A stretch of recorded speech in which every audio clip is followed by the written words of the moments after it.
नमस्कार. आज आपल्याबरोबर आहेत महाराष्ट्राचे मुख्यमंत्री, शिवसेनेचे पक्षप्रमुख माननीय उद्धव ठाकरे साहेब. आज संपूर्ण देश, महाराष्ट्र, संपूर्ण विश्व एका भयंकर संकटातून झुंज देत मार्ग काढण्याचा प्रयत्न करतो. आपल्या देशाची स्थिती चिंताजनक आहे.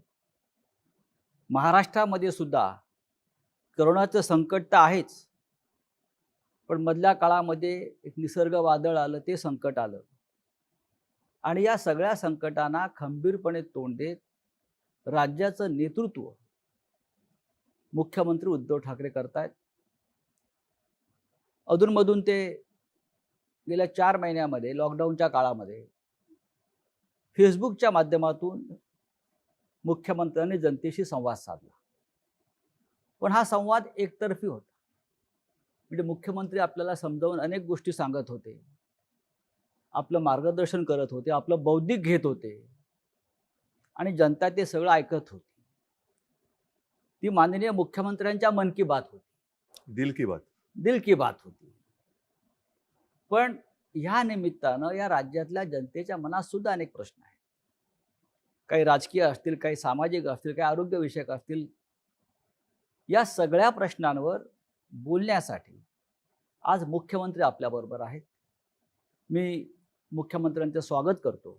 नमस्कार. उद्धवजी, आपलं स्वागत. नमस्कार आणि जय महाराष्ट्र. आपण कसे आहात? तुमच्या समोर आहे. आपण समोर आहात, पण खूप दिवसांनी म्हणा किंवा खूप महिन्यांनी म्हणा आपल्याला आपला चेहरा जनतेनं स्वच्छ पाहिला. म्हणजे आपल्या चेहऱ्याला मास्क नाही. माझा चेहरा स्वच्छच आहे. हा.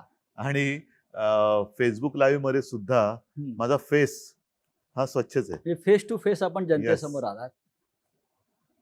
पण आपण आज खूप प्रसन्न दिसताय. सामनाची मुलाखत आहे ना ही? सामनाची मुलाखत. प्रसन्न दिसताय. आपल्या चेहऱ्यावरती कोणताही तणाव नाही, रिलीफ ज्याला आपण म्हणतो ते दिसतंय. फक्त थोडे डोक्यावरचे केस गेलेले दिसत आहेत मला. हा 6 महिन्यातला परिणाम आहे का? एक तर पहिली गोष्ट अशी की मगाशी आपण सांगितलं की फेसबुकच्या माध्यमातून मी जनतेशी संवाद साधला म्हणा किंवा त्यांचं बौद्धिक घेतलं म्हणा किंवा काही म्हणा. त्याला काही म्हटलं तरी मी जनतेशी नातं तुटू दिलं नाही. जनतेशी माझा संबंध दुरावू दिला नाही आणि त्यांच्यासोबत मी म्हणजे महाराष्ट्र सरकार हे खंबीरपणे खांद्याला खांदा लावून प्रत्येक संकटात, प्रत्येक पावली तुमच्या सोबत आहे हे मी सांगण्याचा प्रयत्न केला. आणि मला नक्कीच एका गोष्टीचा आनंद आहे की जनता माझ्यावरती म्हणजे सरकारवरती विश्वास ठेवते आहे, सरकारचं ऐकते आहे, सहकार्य करते आहे. आणि त्याच्यामुळे तुम्ही जे आता म्हणालात की माझ्या चेहऱ्यावरती ताण तणाव नाही, जनता सोबत असल्यानंतर कोणत्याही ताण तणावाची चिंता करण्याचं कारण नाहीये. एकदा का जनता आहे, जनतेचा विश्वास आहे, तो विश्वास हा माझ्यासाठी खूप मोठं बळ देणार आहे. आणि तो विश्वास जोपर्यंत माझ्यासोबत आहे, हे बळ जोपर्यंत माझ्यासोबत आहे, तोपर्यंत मला ताण तणावाची पर्वा करण्याची आवश्यकता नाही. तेच म्हणतो की इतकं मोठं संकट असताना जगातले अनेक नेते तणावाखाली दिसत आहेत. रोज जनतेला एकच केस जे काय कमी झालेत असं वाटतं आपल्याला. एक तर बऱ्याच दिवसांतर कालच मी केस कापलेत. तोपर्यंत गेले 3-4 महिने स्वतःचे केस थोडेफार म्हणजे अनेकांनी हे राष्ट्रीय कार्य आपापल्या घरामध्ये अनेक वर्ष केलं. म्हणजे आत्मनिर्भरतेचा जो प्रधानमंत्र्यांचा संदेश आहे. नाही, मी असं नाही म्हणत, आत्मनिर्भर एवढंच. बरं, बरेच दिवस आपण जनतेच्या आरोग्याची काळजी घेत आहे. अजूनही आहे. म्हणजे आपल्याशी बोलताना सुद्धा माझ्या डोक्यामध्ये सगळे एक गोष्टी ज्या काही माहिती आतापर्यंत माझ्याकडे येते. मी अनेक मुख्यमंत्र्यांची या काळामध्ये देशभरातल्या संवाद ऐकले, भाषणं ऐकली, प्रधानमंत्र्यांचं सुद्धा ऐकलं. किंबहुना आपल्याशी आपलं ऐकताना मला सारखं असं वाटायचं की जी जागतिक आरोग्य संघटना आहे, त्या जागतिक आरोग्य संघटनेला सुद्धा राज्याचे मुख्यमंत्रीच मार्गदर्शन करतायत. इतकं आपलं डॉक्टरी ज्ञान, वैद्यकीय ज्ञान आपल्या बोलण्यातून आणि एकंदरीत वर्तनातून दिसत होतं. हे डॉक्टरी ज्ञान आपल्याकडे आलं कुठून? ह्याला असं काही नेमकं उत्तर नाही. पण एक गोष्ट सांगतो, लहानपणी एक त्या काळामध्ये, आताचं नाहीये, त्या काळामध्ये एक प्रश्न नेहमी लहान मुलांना विचारला जायचं, मोठा झाल्यावर तू कोण होणार? त्यावेळेला त्या मुलांची ती इच्छा तेव्हा ते व्यक्त करायचे. अर्थात प्रत्येक जण तसं काही झालाच असेल आणि झालाच नसेल असं नाहीये. परंतु वैद्यकीय शास्त्र हा माझ्यासाठी नेहमी कुतूहलाचा आणि अभ्यासाचा विषय राहिलेला आहे. अगदी कदाचित, म्हणजे नाही झालं ते बरं झालं, पण कदाचित एक शक्यता तेव्हा माझ्या मनात ही डोकत होती की डॉक्टर व्हावं. बरं, अरे वा. त्या दृष्टीने मी कधी असा काही प्रयत्न केला नाही, पण होमिओपॅथीचा मी तेव्हा अभ्यास करत होतो, जरूर करत होतो. आपल्या घराला परंपरा आहे. हो, माझे माझ्या आजोबा असतील, आपले काका असतील, किंबहुना शिवसेना शिवसेना प्रमुखांना प्रमुख. सुद्धा त्यातलं फार हो, चांगलं हो. ज्ञान होतं. आणि महासुरा. मासाहेब. तर तो एक आमच्याकडे बॉक्सच असायचा. त्याच्यामध्ये आता हे सगळं आर्सेनिकम अल्बम, हे ते सगळे एक बॉक्सच असायचा. कोणाला काय झालं तर घरच्या घरी ते उपचार केले जायचे. आणि तेव्हा होमिओपॅथीचे डॉक्टर्स आमच्याकडे यायचे. ॲलोपॅथी हा विषय खूप दूर होता. तो काळ एकूण वेगळा होता. आत्तासारखे सगळे उपद्व्यापी व्हायरस वगैरे बरं. त्या जमान्यामध्ये असे फार त्रासदायक नव्हते. आणि एक चांगलं छान असं आयुष्य होतं. त्या काळामध्ये मी होमिओपॅथीचाही अभ्यास करत होतो. कळत नकळत ती जी काही आवड आहे ती आज सुद्धा थोडीफार जिवंत आहे. आणि अनेकदा, म्हणजे काही वर्षांपूर्वी तुमच्या लक्षात असेल, आपल्याकडे बीडला प्लेग आला होता. हो. त्याही वेळेला मी शिवसेनेचं पथक पाठवलं होतं डॉक्टर दीपक सावंत यांच्या नेतृत्वाखाली. ते तिकडे गेलं. मग औषधं कोणती लागतील, काय लागतील, ती औषधं कुठून आणायची, मुंबईमध्ये पूर आला तेव्हा कोणती औषधं लागतील, हे एक थोडंसं मी एक तळमळीने करत असतो. आणि आत्ता सुद्धा हा एक विचित्र योगायोग आहे. ध्यानीमनी नसताना मुख्यमंत्री पदाची जबाबदारी माझ्या खांद्यावरती आली. आणि ती सुद्धा अशा वेळी आली की जागतिक एक आरोग्यविषयक आणीबाणी जणू काही त्यातनं आपण हो. जातो असा हा काळ आहे. आणि त्यावेळेला ही जबाबदारी माझ्या खांद्यावर आली म्हटल्यानंतर मग त्याच्या खोलात जाणं हे फार महत्वाचं आहे. पण तुम्ही कारण खूपच खोलात गेला. हो, कारण त्याच्याशिवाय तुम्ही निर्णय घेऊ शकत नाही. नेमकं एखाद्याचं मूळ तुम्हाला कळल्याशिवाय तुम्ही निर्णयापर्यंत जाऊ शकत नाही. आज ह्या विषयावरती तज्ज्ञ असा कोणीच नाहीये. जो तो अनुभवातून शहाणपण जे येतं, तो अनुभव आपल्याला शिकवतोय आणि त्यातून आपण शहाणे व्हायचं की नाही हा ज्याचा त्याचा प्रश्न आहे. पण शहाणं होण्याचा आपण तरी अरे प्रयत्न वा. करतो. तुम्ही, म्हणजे असं मला वाटतंय की तुम्ही जनतेला मार्गदर्शन करता करता या सगळ्या विषयावर, राज्याचे जी आपली प्रजा आहे, आपण त्याचे पालक आहात. करोनाबरोबर जगायला तुम्हीच शिकलेला आहात. सगळ्यांना शिकायला पाहिजे. हा. कारण त्या फेसबुकच्या माध्यमातून, आणि असं काही नाही की अजून मी ते थांबवलेलं आहे. बरं. येत्या काही दिवसात मी परत करेन. कारण अच्छा. हे करत राहावंच लागेल. हा. जोपर्यंत एक कोरोनासोबत जगणं आपण शिकत नाही आणि स्वीकारत नाही, तोपर्यंत ह्या काही गोष्टी अपरिहार्य म्हणून आपल्याला मानाव्याच लागतील, त्या कराव्याच लागतील. उगाचच फिरणं, उगाचच गर्दी करणं, ह्या काही अनावश्यक गोष्टी ह्या टाळाव्या लागतील. ठाकरे सरकार, आपण ठाकरे सरकारच म्हटलं पाहिजे, कारण जो असं नेतृत्व करतो त्याच्या नावानं ते सरकार ठीक आहे, ओळखलं जातं. पण ठीक आहे, मी नेतृत्व म्हणून हा एक भाग झाला. हो, हो. परंतु एक तर हे महाविकास आघाडी म्हणून 3 पक्षांचं सरकार सोबत, समर्थक आपले जे अपक्ष आहेत त्यांचं सरकार आहे. आणि त्याहीपेक्षा महत्वाचं, ज्यांनी हा प्रयत्न स्वीकारला, ज्यांनी ह्या प्रयत्नाचं स्वागत केलं, त्या मायबाप जनतेचं हे सरकार आहे. त्या सरकारला 6 महिने झाले. 6 महिने गेले फुकट. 6 महिने होऊन गेले. खरं म्हणजे एखाद्या सरकारला किंवा एखाद्या मुख्यमंत्री पदाला 1 महिना झाला तरी उत्सव साजरा करतात. सध्या उत्सवाला बंदीच आहे. बंदी आहे. आणि राज्यात व देशामध्ये अशी अनेक उदाहरणं आहेत की ज्यांना 2-4 महिनेही पंतप्रधानपदी किंवा मुख्यमंत्रीपदी राहता आलं नाही. आपण 6 महिन्याचा आपला पूर्ण झाला आणि अत्यंत व्यवस्थित तो पूर्ण झाला. हा 6 महिन्याच्या काळाकडे तुम्ही कसं पाहता? हा काळ कसा गेला? फार विचित्र पद्धतीने गेला. आपण जे म्हणालात ही गोष्ट खरी आहे की 1 महिना झाला, 100 दिवस झाले, 6 महिने झाले, हे सरकारचे वाढदिवस मोठ्या धूमधडाक्यात आतापर्यंत साजरे केले गेले. आता मला असं वाटतं विरोधी पक्षनेते पदाचे दिवस हे धूमधडाक्यात साजरे केले जात आहेत. अच्छा. असं दिसतं हे एकूण. पण हे जे काही 6 महिने गेले, हे 6 महिने विविध आव्हानं घेऊन आले होते. आणि आव्हानं अजूनही संपलेली नाहीयेत. राजकीय आव्हान ठीक आहे, ते तर मी तुम्हाला सांगितलं, जोपर्यंत जनतेचं बळ माझ्यासोबत आहे, जनतेचा आशीर्वाद माझ्यासोबत आहे तोपर्यंत मी ह्या आव्हानाची पर्वा करत नाही. पण सुरुवातीच्या काळामध्ये जसं हे संकट, ज्याचं कोणी अजूनही त्याचा आकार उकार किंबहुना नेमकेपण काही ओळखू शकलेलं नाही, असंही संकट आलं. एक गोष्ट लक्षात घ्या, आपत्ती ही काही नवीन नाहीये. आपत्त्या ह्या येत असतात. पण त्या आपत्त्या किंवा आपत्ती कशी असते, एक भीषण पूर येतो, भीषण भूकंप होतो, फार भयानक असते ती परिस्थिती. त्याच्यामध्ये एक सुनामी येते, एका क्षणात होत्याचं नव्हतं करून जातं. कदाचित असंही होतं की काही संकट, जसं हे कोरोनाचं संकट आहे, हे जर आपण खबरदारी घेतलं नाही तर झपाट्याने लोक आजारी पडतात आणि मृत्युमुखी पडतात. पण ही जी संकटं असतात, वादळ असतं, जसं निसर्ग वादळाचा उल्लेख तुम्ही केला, भूकंप असतो, हे एका क्षणात निमिषार्धात ज्याला म्हणतो ते होत्याचं नव्हतं करून टाकतात. आणि त्याच्यानंतर आपल्याला फार जिकरीने जी लोक त्याच्यामध्ये अडकली असतील त्यांना सोडवण्याचं काम करावं लागतं, त्यांचं पुनर्वसनाचं काम करावं लागतं. परंतु त्यावेळेला कसं असतं की एकदा ते होऊन गेल्यानंतर आपण तिकडे आपल्याला कळते की कुठे कुठे काय काय बिघडलेलं आहे किंवा काय. जसं आता निसर्ग चक्रीवादळ, सुदैवाने त्याच्यामध्ये आपल्याला सुरुवातीपासून जरा काळजी घेतली म्हणून प्राणहानी ही कमीत कमी आपण ठेवू शकलो.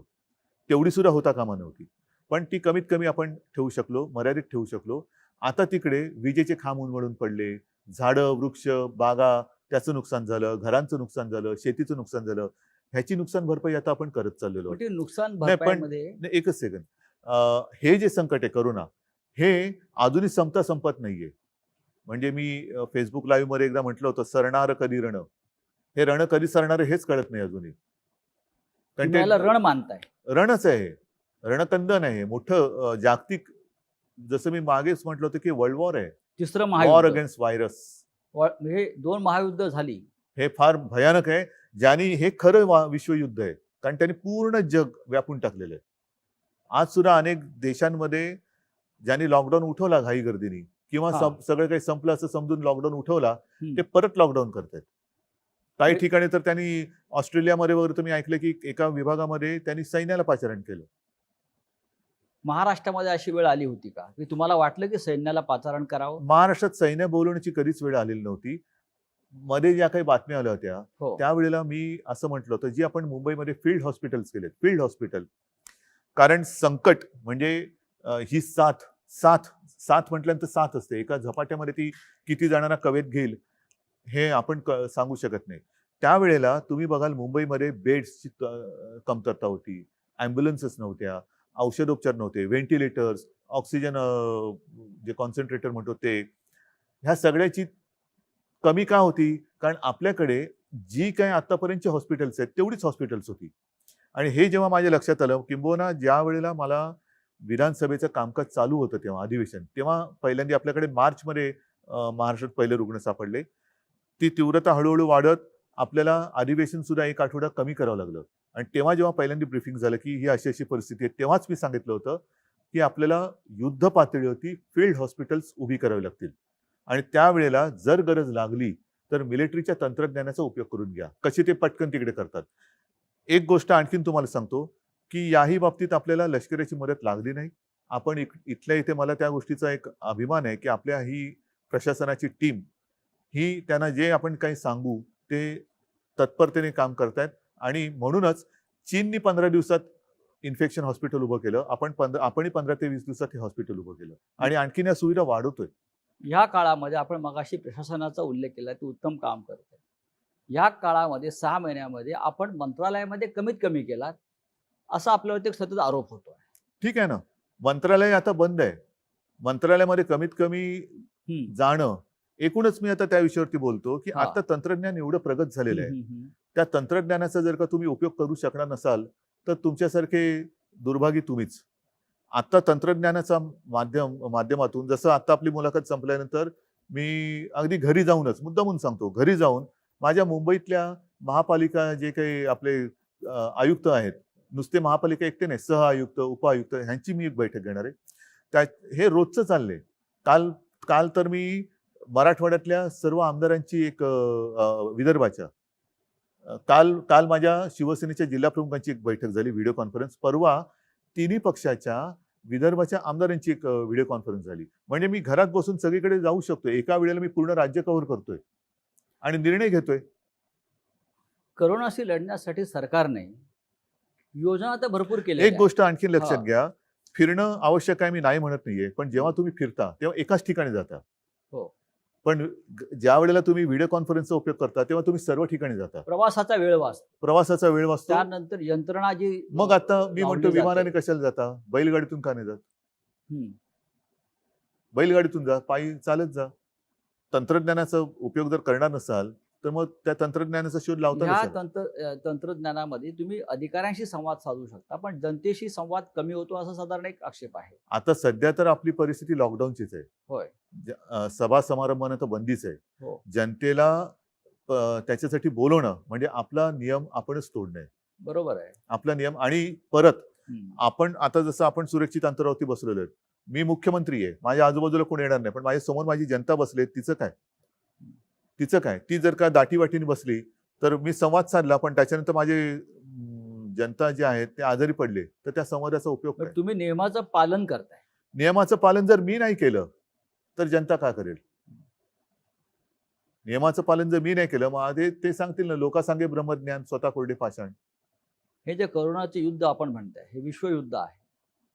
प्रधानमंत्री जे आपले मोदी जे आहेत, त्यांनी सुरुवातीला सांगितलं होतं की हे महाभारताचं युद्ध आहे.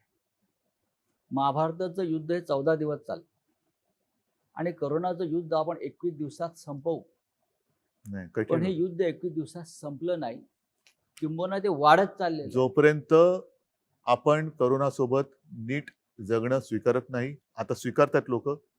त्याच्यामध्ये महत्वाचा मुद्दा, जसं तोंडावर मास्क, आता आपण अंतर ठेवून बसलो, नाही तर मी लोक परत याच्यावरती टीका करतील की नियमाचं पालन करताय हो. तुम्ही म्हणताय, पण आता तुमच्या तोंडावरती मास्क नाही. आपल्या आजूबाजूला कोणी नाहीये, हे मुद्दा म्हणून मी उल्लेख करतोय. आपल्यात सुद्धा अंतर आहे 6 फूट. आणि मोठी मोकळी ही आहे. जागा आहे, अन्यथा आपण बंद खोलीमध्ये हो. नेहमी मुलाखत घेतो. तर म्हणून मी सांगतो की जोपर्यंत तुम्ही सार्वजनिक ठिकाणी गर्दी करत नाहीत, तोंडावरती मास्क लावून फिरताय, त्याच्यानंतर तोंडाला हात लावत नाही, हात सतत धुताय, हे जे आहे हे एकमेकाला हे करोनासोबत जगणं. बरं. म्हणजे जर माझ्या बाजूला कोणी असेल आणि तो अनादराने, माझी पण चूक होणार, पण तेव्हा तुम्ही मला सांगायला पाहिजे की जरा प्लीज असं करू नका. हे जे आहे ना, हे मी म्हणतो करोनासोबत जगणं. या काळामध्ये आपण या युद्धाशी लढण्यासाठी, जेव्हा युद्ध होतं तेव्हा आपण रणगाड्या आणतो, क्षेपणास्त्र आणतो, बंदुकांचे दारू आणतो, सैन्य भरती करतो. ही युद्धाची आयुधं आहेत. आणि आपण जेव्हा युद्ध केलं, महाराष्ट्रात सुरू केलं, तेव्हा आपण मोठ्या प्रमाणामध्ये ICU, व्हेंटिलेटर्स, बेड, औषधं हा साठा केला. हे आरोग्यविषयक युद्ध आहे. पण इतक्या मोठ्या प्रमाणामध्ये इन्फ्रास्ट्रक्चर उभं करून सुद्धा लोकांच्या सातत्याने तक्रारी कमी आता झाल्या नाही नाहीत. येते. किंबहुना कोविड सेंटरमध्ये बेड नाही, नाही, असं होत नाहीये. किंवा गेल्यावरती आम्हाला उपचार मिळत नाही. सांगतो, अशा प्रकारे सुद्धा काही तक्रारी तुम्ही इतकं प्रचंड काम केल्यावर सुद्धा जेव्हा आल्या, तेव्हा मुख्यमंत्री म्हणून आपलं काय भावना राहिल्या? नाही, भावना इथे मी भावना वगैरे माझ्या पाळत नाहीये. मला काम करायचंय आणि जनतेला वाचवायचंय.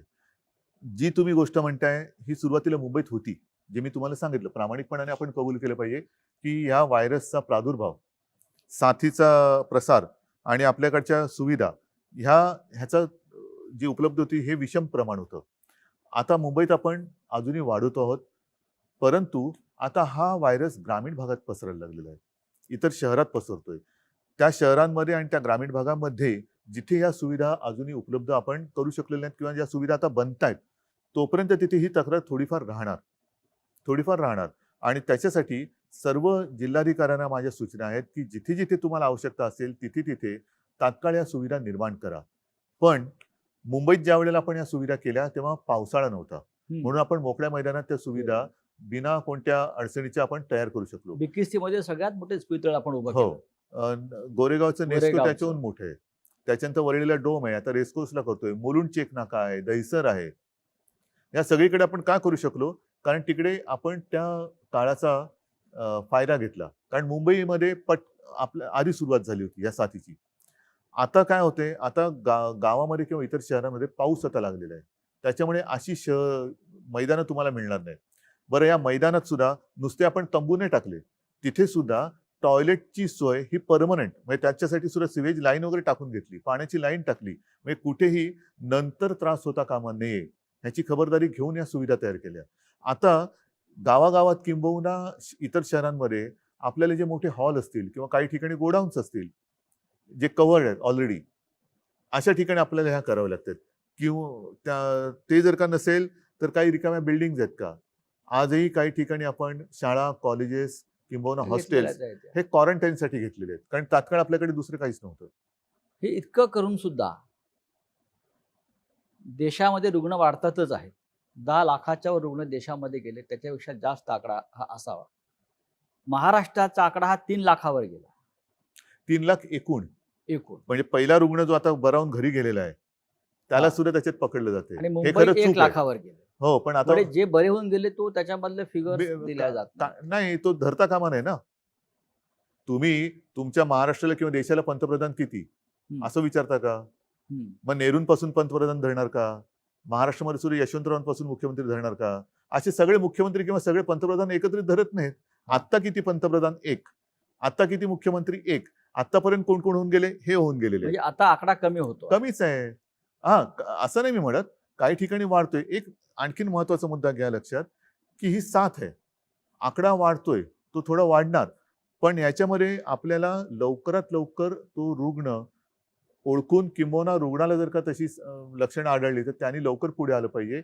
मृत्यूदर कमी ठेवणं, औषध नसताना सुद्धा, औषध कोणते नाहीये पण त्याच्यावरती इतर जे काय आता उपलब्धता आहे त्याच्यानुसार उपचार करून मृत्यूचं प्रमाण कमी ठेवणं, हे आता आपलं मोठं आव्हान. या क्षणी मुंबई नियंत्रणामध्ये येत असताना अजून मी त्याच्यावर काय बोलत नाही. एक मिनिट, असं अजिबात मी बोलणार नाही, कारण असं जर का आपण समज करून घेतलं तर आपण गाफील राहू. त्याच्यामुळे कृपा करून तुम्ही त्या आकड्यांकडे लक्ष देऊ नका. पण आज मुंबईच्या बाहेरची शहरं आहेत, कल्याण, डोंबिवली, ठाणे, नवी मुंबई, अंबरनाथ, पुणे, पिंपरी चिंचवड, हे भाग जास्त संक्रमित झालेले आहे. आणि ती चिंतेची गोष्ट वाटते सगळ्यांना, कारण एकतर हे दाटीवाटीच्या जागा आहेत, नोकरी धंद्याच्या जागा आहेत, औद्योगिक वसाहती आहेत, आणि हाच पुणे, पिंपरी चिंचवडला परत लॉकडाऊन करावा लागला. ठाणे, कल्याण, डोंबिवलीला परत लॉकडाऊन करावं लागलं. नवी मुंबईमध्ये सुद्धा संकट वाढतंय. चंद्रपूर सारख्या ठिकाणी सुद्धा रुग्ण वाढत आहेत. नागपूरला चित्र वाईट दिसलं. ही वेळ परत परत लॉकडाऊन करण्याची का आली? सांगतो, ही केवळ आपल्यावरती चालेल नाहीये. हे जी सुरुवातीला मी म्हटलं, हे जागतिक कटू सत्य आहे. जागतिक कटू सत्य आहे. आपल्याकडे नेमकेपणाने बोलणार किंवा तसं सल्ला देणारं जगामध्ये कोणी नाहीये. एका बाजूला लॉकडाऊन केला पाहिजे का, तर त्याला विरोध करणारे अनेक शहाणे आहेत. लॉकडाऊनने काय साधलं? लॉकडाऊन म्हणजे उपचार आहे का? लॉकडाऊनने आर्थिक संकट येते, लॉकडाऊनने अर्थव्यवस्था. ठीक आहे बाबा, तुम्हाला मग आम्ही उडून देतो. मग इकडे लोक जर का दुर्दैवाने त्यांना काही मृत्युमुखी पडले तर तुम्ही घेणार का जबाबदारी? जे आज जे सरकारच्या दारी येऊन बसले, दार उघड म्हणून टाहो फोडतायत. दारं उघडायला हरकत नाहीयेत, पण दारं उघडल्यानंतर तुम्ही जबाबदारी घेणार आहात का? अर्थव्यवस्था ही, म्हणून आपण काय करतोय, माझं मत असं आहे की आता लॉकडाऊन शब्द न वापरता, मी असं कधीच म्हणणार नाही की लॉकडाऊन मी उठवतोय, नाही, अजिबात नाही. पण मी हळूहळू एक एक गोष्टी उघड करत चाललोय, आणि प्रयत्न माझा असा आहे की एकदा उघडलेली गोष्ट परत बंद होता कामा नये. त्याच्यामुळे नुसता आरोग्याचा विचार करूनही चालणार नाही, नुसता अर्थव्यवस्थेचं पण चालणार नाहीये. जे केवळ आणि केवळ अर्थव्यवस्थेची चिंता करतायत त्यांनी आरोग्याची चिंता थोडीफार तरी केली पाहिजे. आणि जे केवळ आणि केवळ आरोग्याची चिंता करतात ते आजच्या घडीला ते सत्य असलं तरी थोडीफार आर्थिक चिंता पण केली पाहिजे. आणि ह्याचं तारतम्य ठेवून, ही तारेवरची कसरत आहे. करोना बरोबर जगायला शिकायचं म्हणजे तारेवरची कसरत करायला शिकलं पाहिजे. आणि दुसरा महत्वाचा मुद्दा, मुंबईच्या आसपासच्या परिसरात जो काही थोडा प्रादुर्भाव वाढतोय, या व्हायरसचा एक वागणुकीचा तुम्ही जर का हे बघितला आलेख, तर हा व्हायरस गुणाकार करत जातो. आणि जिथे पहिली सुरुवात होते तिथे सुरुवातीला तो पीकवरती जातो, शिखरावर जातो, आणि मग तो फ्लॅट होऊन मग कमी येतो. जिथे उशिरा होतं तिकडे तो उशिरावर पीकवर जातो. ह्या परिसरामध्ये जिथे उशिरा सुरू झालेला आहे तिथे तो पीकवरती उशिरा चाललेला आहे. त्याच्यामुळे हा परिसर आणि ही शहरं ही कालांतराने बाहेर पडतील. तुम्हाला करोनावर डॉक्टरेट मिळाली पाहिजे, रिसर्च. तेवढा अभ्यास नाही केला तर मी मुख्यमंत्री म्हणून काय देशातल्या मुख्यमंत्र्यांमध्ये करोनावरती इतका खोलवर अभ्यास करणारा आपण एकमेव मला मुख्यमंत्री मी दिसतोय. नुसता मी फिरत नाही, घरी बसतो म्हणून अभ्यास होतो. पण अभ्यास न करता फिरणं आणि न फिरता अभ्यास करणं, तुम्हाला काय पाहिजे तुम्ही ठरवा. विरोधी पक्षनेते फार फिरायला लागले मी नाही बोलत काही. आणि आपले विरोधी पक्षनेते देवेंद्र फडणवीस हे काल दिल्लीत होते 2 दिवसापूर्वी तिथली करोनाची परिस्थिती बघत होती आणि परिस्थिती. त्यांचं असं म्हणणं आहे पण दिल्लीत तिथल्या जाऊन. परिस्थितीबद्दल काय बोलले नाहीत ते. अच्छा, नाही म्हणजे मी काय तिथे जाऊन दिल्लीत जाऊन विरोधी पक्षनेते महाराष्ट्राच्या भयावह परिस्थितीविषयी बोललेले आहेत. ह्याचं कारण का, की त्यांनी त्यांचा जो फंड आहे तो महाराष्ट्राचा फंड दिल्लीत दिला म्हणून सगळ्या गोष्टी ती दिल्लीत जाऊन करतात. हे तुमचं म्हणणं जरी मी खरं मानलं किंवा राज्य खरं मानत असेल त्याच्यावरती खूप टीका सुद्धा झाली, पण राज्यातल्या परिस्थितीचे भयावह परिस्थितीचे अपडेट्स त्यांनी प्रधानमंत्र्यांना भेटून देणं कितपत योग्य आहे? खरं म्हणजे ही चर्चा मुख्यमंत्र्यांनी करायला हवी. मी अशा कोण काय म्हणते याच्याकडे लक्ष देत नाही. मी पुन्हा पुन्हा सांगतोय, मी माझ्या कामाशी प्रामाणिक आहे. माझ्यावरती माझ्या जनतेचा विश्वास आहे. तोपर्यंत हे तर ठीक आहे, हे बोलतील आणि कदाचित त्यांची पोटदुखी अशी असेल की कुठेही न जाता कुठेही न फिरता ज्या एका संस्थेने, ती संस्था कोणती मी अजून बघितलेली नाहीये, देशातल्या सर्वोत्तम मुख्यमंत्र्यांमध्ये महाराष्ट्राच्या मुख्यमंत्र्यांची होय. निवड केली. ही सुद्धा पोटदुखी असू शकेल, कारण करोनाची लक्षणं वेगवेगळी आहेत. अच्छा, पोटदुखी एक लक्षण आहे. नाही, वेगवेगळी आहेत. आता तर कारण म्हणतात सर्दी तुमच्या खोकला ताप हे आहे. सर्दी खोकला ताप, चव जाणे, म्हणजे चव वास गेलेली आहे. जाणे, अंगावरती रॅश येणे, काही जणांची बोटं काळी निळी पडतात. त्याच्यामध्ये आता नवीन लक्षण ही पोटदुखी आहे. पोटदुखी तर असूच शकते. अच्छा, मग हे पोटदुखीतून आलेलं म्हणजे नाही, आता थोडंसं मी गांभीर्याने सांगतोय बरं. की म्हणजे खरंच सांगतोय, ही मस्करी नाहीये. आपल्यामध्ये एखादा अनपेक्षित काहीतरी बदल झालाय किंवा अनपेक्षित आपल्याला आपल्याबद्दल काही लक्षात आले, तर तेही कोरोनाचं लक्षण असू शकतं, असा एक अभ्यास आहे. अरे वा. त्याच्यामुळे असं जर का कोणाला काही लक्षण विचित्र, कारण वास जाणं, चव जाणं, आपण सगळीकडे होर्डिंग्ज लावलेत की शिंकताना, खोकताना तोंडावरती रुमाल ठेवा, इकडे इकडे थुंकू नका. प्रत्यक्षात सर्दी खोकल्याची साथ तशी मोठ्या प्रमाणात नाही आली. ताप येणं आहे, काही जणांची चव जाते, वास जातो, किंबहुना बोटं हिरवी निळी किंवा काळी निळी पडतात. तर असं वेगळं काहीतरी म्हणजे लक्षात सरकार आलं. राज्यामध्ये सत्ता परिवर्तन झाल्यापासून अनेकांचं आयुष्य बेचव झालेलं आहे. असू शकतं, त्याचा परिणाम असेल असं असू आपलं शकेल. मानलं पाहिजे. पण विरोधी पक्षाच्या नेत्यांनी, विरोधी पक्ष ही संसदीय लोकशाहीतली एक महत्वाची संस्था आहे फार जबाबदार संस्था आहे. आणि या महाराष्ट्रामध्ये मी असं म्हणेन की लोकशाहीच्या सुदैवानं विरोधी पक्ष फार मजबूत स्थितीमध्ये असताना त्या विरोधी पक्ष नेत्याने राज्याच्या प्रश्नावर मुख्यमंत्र्यांशी चर्चा केली पाहिजे असे संकेत आहेत. ते संकेत पाळले जात नाहीत असं आपल्याला वाटत नाही का? मी 1-1.5 महिन्यापूर्वी साधारणतः सर्व पक्षांच्या नेत्यांची एक बैठक घेतली होती. बरं. येत्या काही दिवसात ती मी परत घेणार आहे.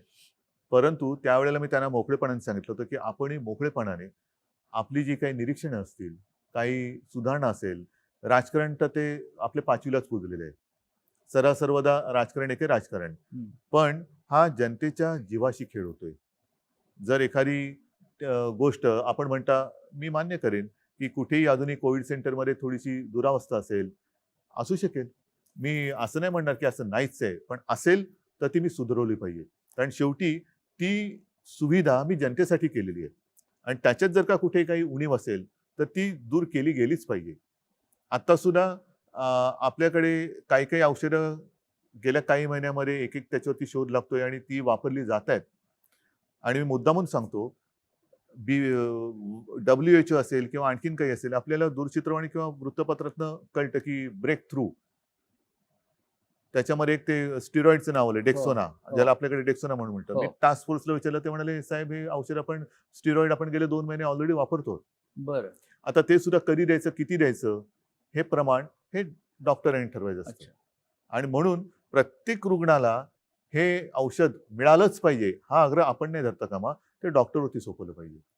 म्हणजे सध्याच्या काळामध्ये महाराष्ट्र असेल, देश असेल किंवा विश्व असेल, जो उल्लेख केला जातो की पांढऱ्या कपड्यातले देवदूत डॉक्टर्स किंवा नर्सेस, वॉर्ड बॉयज हे खऱ्या अर्थाने या देशात आणि विश्वामध्ये काम करत आहेत आणि ते सुद्धा त्यांचं सुद्धा मोठ्या प्रमाणामध्ये बलिदान. देवावरती आणि देवदूतावरती विश्वास नसेल तर दोघेही काम नाही करू शकणार.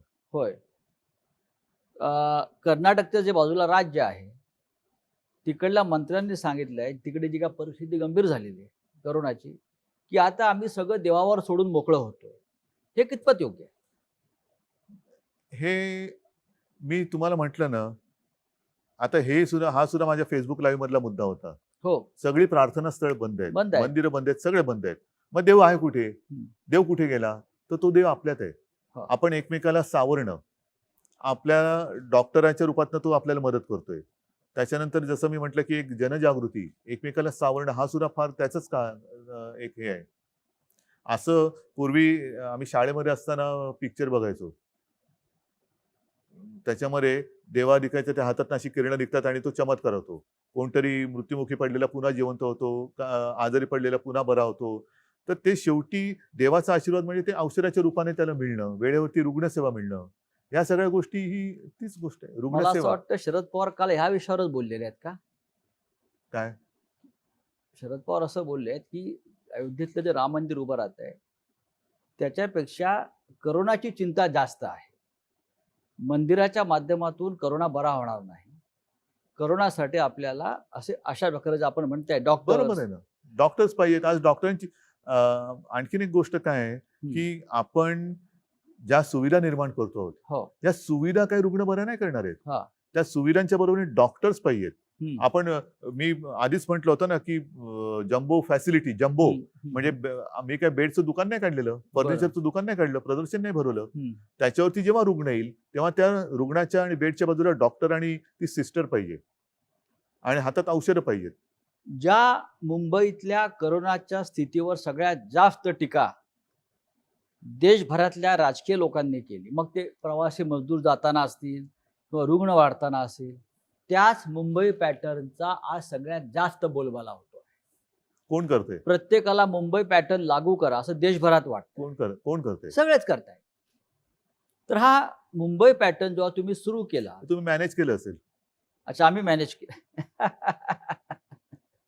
मुंबई पॅटर्न त्यातली धारावी म्हटलं की लोकांच्या भुव्यावर जातात.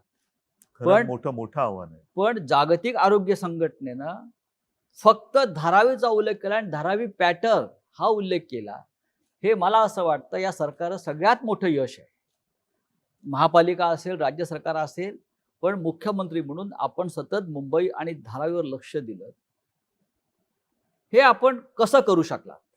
ह्याच्यावरती मी तुम्हाला म्हटलं तसं आपल्या जनतेवरती आणि यंत्रणेवरती विश्वास. हा विश्वास जर का नसेल आणि प्रत्येक ठिकाणी जर का मी धारावीमध्ये चक्रा मारत बसलो असतो तर काय साधलं असतं?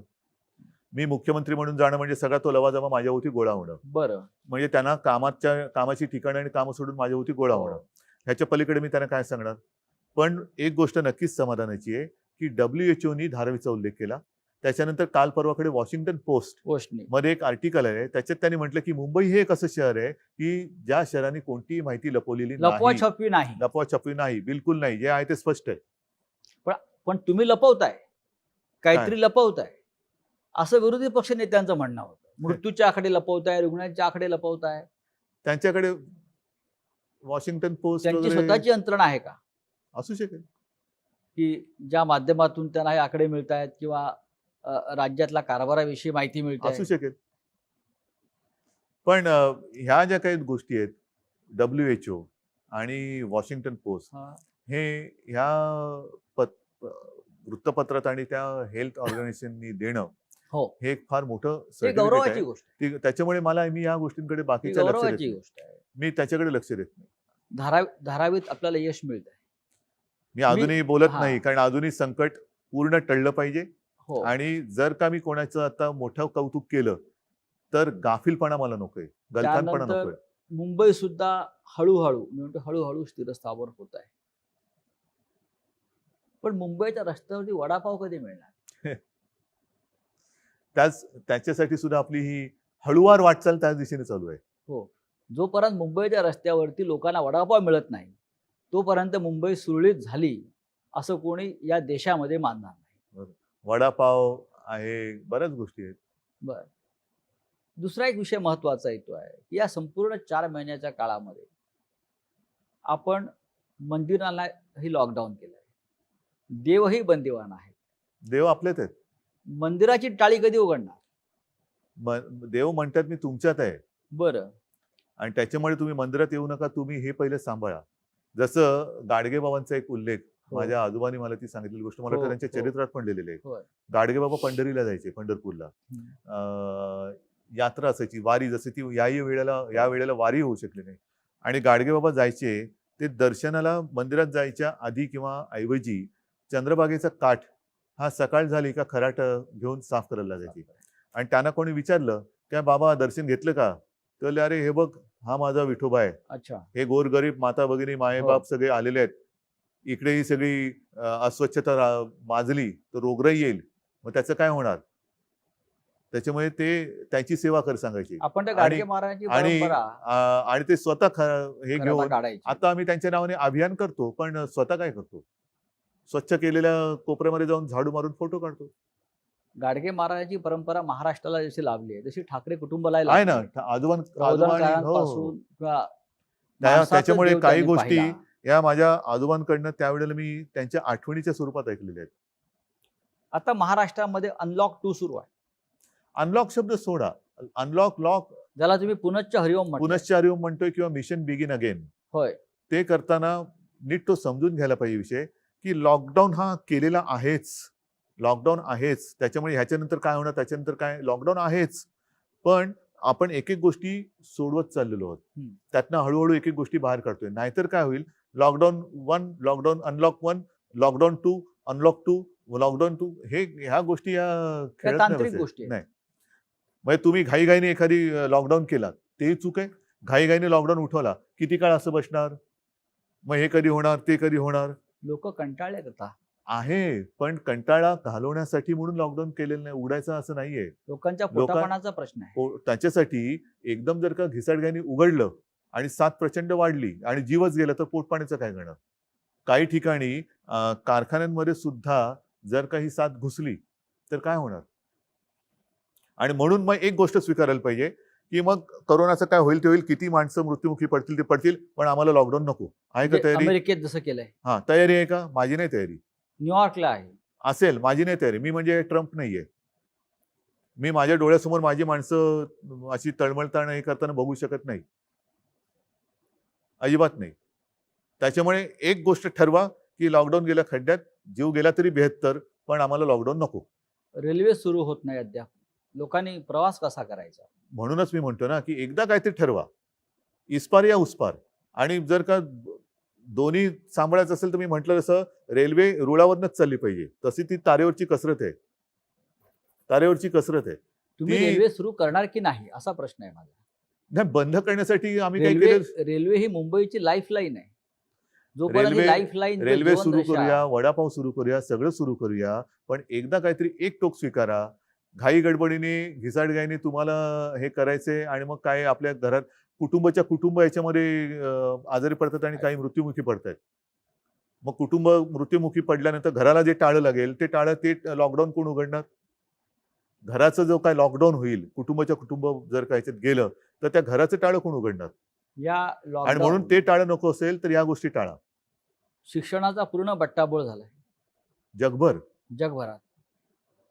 आणि महाराष्ट्रात सगळ्यात विषय जो सध्या चर्चेला जातो आहे तो म्हणजे पदवी परीक्षेच्या ज्या अंतिम वर्षाचं काय करायचं, तो निर्णय घेतलाय. कारण याच्यामध्ये राज्यपालांचं एक मत आहे, नाही पण आता राज्यपालांसुद्धा मला सरकारचं एक मत आहे. आपण कोणत्याही परिस्थिती, कारण आता काही ठिकाणी बघा, तुम्ही मला प्रश्न विचारतानाच दोन्ही बाजूनी प्रश्न विचारताय. एका बाजूने म्हणताय की हे कधी होणार आणि दुसऱ्या बाजूला म्हणताय की हे पण होतंय. म्हणजे एका बाजूला म्हणते हे उघडणार कधी, दुसऱ्या बाजूला म्हणताय की तुम्ही राज्यात इतर राज्यांमध्ये पुन्हा लॉकडाऊन होते. होय. मग हाच तो माझा महत्वाचा मुद्दा आहे. काही ठिकाणी शाळा सुरू केल्या आणि त्यातली मुलं बाधित झाली. असं कोणी समजू नका की मुलांना हा करोना होत नाही. 6 महिन्याच्या बाळाला सुद्धा करोना झाला, तो बरं झाला. हे चित्र आलंय. दक्षिण कोरियामध्ये शाळा परत बंद कराव्या लागल्या, अनेक देशात बंद. मग त्याचा खेळखंडोबा किंवा बट्ट्याबोळा आहे की नाही? मग या शिक्षणासाठी शेवटी महाराष्ट्राला शिक्षणाची फार मोठी परंपरा आहे. सगळ्या देशी जगाला आहे. मुंबई महाराष्ट्राला आहेच ना. शिक्षण हे जीवनावश्यक गोष्टीपैकी एक आहे. 2020 मध्ये या काळामध्ये मुलांनी, तरुणांनी शिक्षणाचं काय करावं?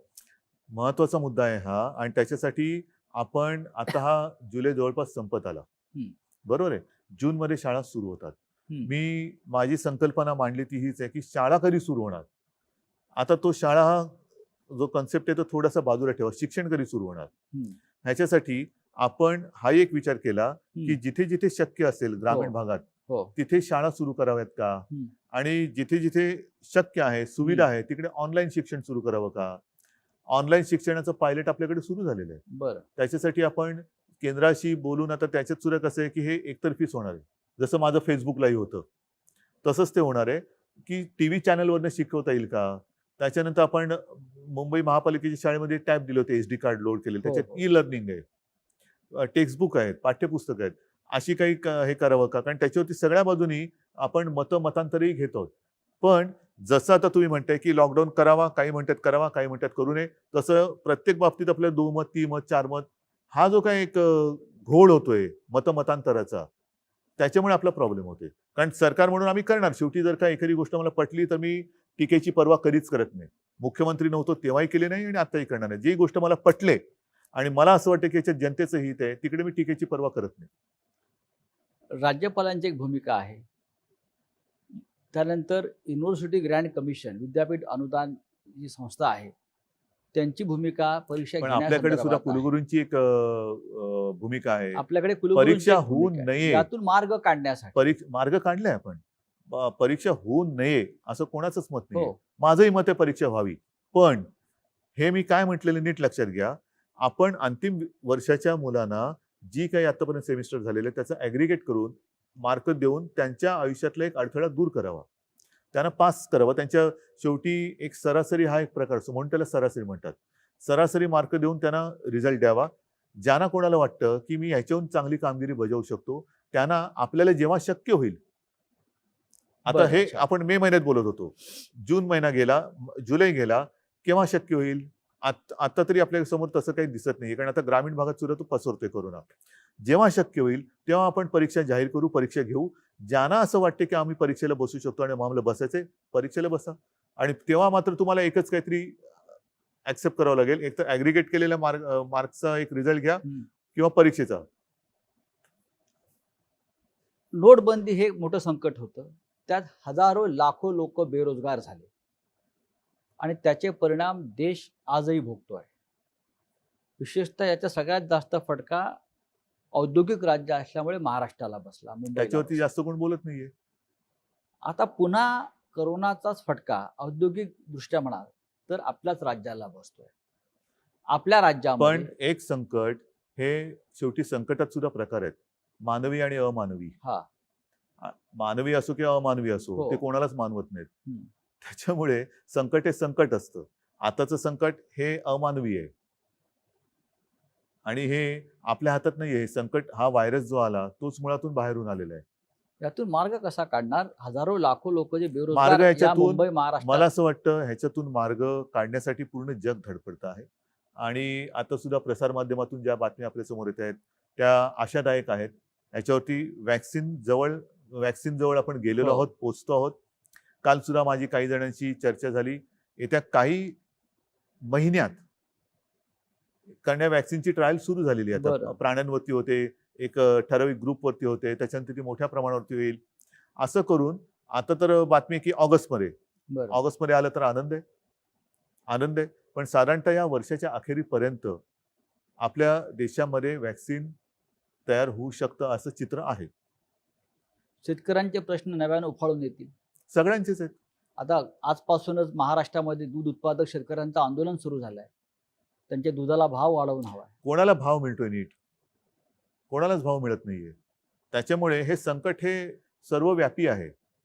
त्याच्यामुळे कोणत्या एका वर्गावरती किंवा एका क्षेत्रावरती संकट आहे असं मानणं चूक आहे. आणि शेवटी सगळीच लोक जर का अन्याय होतो म्हणून बाहेर पडली तर मग माझं तेच म्हणणं आहे, मग एक तर तुम्ही एक काहीतरी स्वीकारा की जे काय होईल ते होईल, आणि नाही तर आम्ही सुरक्षित राहून व्यवस्थित शांतपणाने विचार करून ह्या संकटाला परतू. हा एक मार्ग आहे. नाही तर जे काय होईल ते होईल, मारतो उडी आम्ही.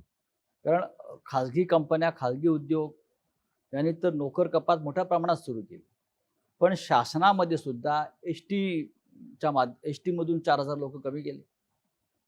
रेल्वेतून माणसं कमी केली जात आहेत, विमान कंपन्या, ह्या सगळ्या पब्लिक सेक्टरमधून जर अशा प्रकारे नोकर नाही, कपात सुरू राहिली ह्याच्यावरती तर खूप मोठा सामाजिक प्रश्न निर्माण होऊ निर्माण शकतो होईल. होऊ शकतो आणि ह्याच्यासाठी मला असं वाटतं वेगळी केवळ अट्टहासापायी आपली मतं मांडण्यापेक्षा एक जर का सगळेजण एकदिलाने एकत्र आले तर ह्यातनं मार्ग नक्की निघू शकतो. तसा मार्ग काढण्याचा माझा प्रयत्न आहे. परंतु तुम्ही हे करताय म्हणून माझा त्याला विरोध आहे, ही जर भूमिका घेऊन कोण येणार असेल तर त्यातनं मार्ग नाही निघू शकत. ही परिस्थिती सगळ्यांना सारखी आहे. फटका कमी जास्त प्रमाणात सगळ्यांना पडलेला आहे, पडणार आहे. याहीपेक्षा मोठं जे काही संकट आहे हे येत्या काळामध्ये कदाचित येऊ शकतं. पण सगळ्यांनी मिळून एकदिलाने जर संकटाचा सामना करायचा आहे म्हणून आले एकत्र आणि मार्ग काढायचा म्हटला तरच मार्ग निघू शकतो. याच्यामध्ये केंद्र राज्याला काय मदत करू शकेल? केंद्र आणि राज्य, केंद्राने आता मध्ये वेळोवेळी पंतप्रधान व्हिडिओ कॉन्फरन्सच्या माध्यमातून एक बैठक घेत असतात आणि ज्या काही गोष्टी कोरोनाच्या बाबतीत त्यांच्याकडे आपण मांडतो तशी त्यांची त्या बाबतीत मदत होते. आपल्याला जी 38,000 कोटीची मदत त्यांनी द्यायचं कबूल केलं होतं, ते पैसे राज्याला मिळाले का? येत आहेत हळूहळू. हळूहळू येत आहेत. म्हणजे लॉकडाऊन जसा हळूहळू उठतोय तसे ते पैसे हळूहळू येत आहेत. सगळ्यांचंच उत्पन्न घटलेलं आहे. दूध उत्पादकांचं घटलेलं आहे, शेतकऱ्याचं घटलेलं आहे, जो काय आपला नोकरदार वर्ग आहे त्याचं घटलेलं आहे, म्हणजेच सरकारचं पण घटलेलं आहे. मग राज्य सरकार जे एक महत्वाचं आहे, महाराष्ट्राचं राज्य महसूल वाढवण्यासाठी, त्याशिवाय हे राज्य चालू शकत नाही. कोणाकडनं वसूल करणार? कर्मचाऱ्यांचे पगार द्यायला आपल्याकडे पैसे नाहीत असं आपले मंत्री म्हणतात. मान्य मला, पण शेवटी महसूल वाढवण्यासाठी आपण काय उपाययोजना करणार? उपाययोजनासाठी आपण एक गोष्टी ज्या आहेत, मी तुम्हाला म्हटलं ना, पटकन हो. पी हळद आणि हो गोरी असा उपाय कोणाकडेच नाहीये. आणि तसा जर का उपाय असता तरी संकट त्याला काय म्हणायचं? संकट म्हणतोय, यावेळेला आपत्ती म्हणतोय. आता सुद्धा आपल्या देशात आणि आपल्या राज्यात महाराष्ट्राने तो जो काही एपिडेमिक ऍक्ट होता 100 वर्षापूर्वीचा, म्हणजे इंग्रजांच्या काळातला, तो 100 वर्षानंतर पुन्हा त्याचं पुनरुज्जीवन प्लेगच्या वेळेतला पुनरुज्जीवित का केला? म्हणजे तशी एपिडेमिक, तशी परिस्थिती निर्माण झाली. केंद्राने त्याच्याहून थोडासा एक पाऊल पुढे टाकून थोडा आणखीन कडक डिझास्टर ऍक्ट जो केलेला आहे तो का करावा लागला? ह्याचं कारण तसं डिझास्टर आहे, आपत्ती आहे. ती जर नसती तर आता सुद्धा आपण जिथे बसलो ते इकडे तिकडे लोक आपल्याला दिसली असती. मुख्यमंत्री उद्धव ठाकरे यांच्याबरोबरच्या या गप्पा अशाच पुढे चालू राहतील. पहिल्या भागामध्ये मुख्यमंत्र्यांनी करोनापासून ते राजकारणापर्यंत अनेक विषयांवर आपल्याशी दिलखुलास चर्चा केली. ही चर्चा पुढल्या भागात अशीच आपण चालू ठेवू. तोपर्यंत आपण थोडी विश्रांती घेऊ.